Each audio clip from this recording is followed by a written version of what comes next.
তো hello everyone, welcome to my channel. আমি তোমাদের সরস্বতী। কেমন আছো তোমরা সবাই? তো সেদিন ছিল সানডে, আমরা করণদিঘি মেলা যাচ্ছিলাম। দেখো রাস্তায় বেরিয়ে পড়েছিলাম আমরা 3 বান্ধবী আর আমার মা আর পাশের বাড়ির একটা ঠাকুমা। তো অনেক দিন থেকে মেলায় যাওয়ার কথা হচ্ছিল। সেদিন সানডে ছিল, ঠাকুমা বললো চল আজকে তো তোর ছুটি আছে, সবাই মিলে গিয়ে ঘুরে আসি মেলা থেকে। তারপরে সেই প্ল্যানিং অনুযায়ী সবাই রেডি হয়ে বেরিয়ে পড়লাম।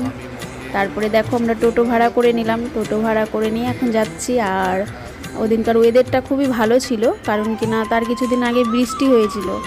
তো বৃষ্টির কারণে মানে মৌসুমটা অনেক সুন্দর ছিল, ঠান্ডা ঠান্ডা। তারপরে দেখো কথা বলতে বলতে আমরা চলে আসলাম মেলার ভিতরে, ঢুকে পড়লাম এখন। তো এটা হচ্ছে সেই করণদিঘি মেলা, কোনো দিনও যাইনি ছোট থেকে, অনেক দিন থেকেই শুনতাম খালি প্রতিবার, কিন্তু যেতে আর পারতাম না। এবার যাওয়া হলো। তো মেলায় গিয়ে দেখলাম ভালোই বড় মেলা হয়েছে। তো এই মেলাটির নাম হচ্ছে শিরুয়া মেলা। আর দেখো আমরা মেলার ভেতরে ঢুকে গিয়েছি।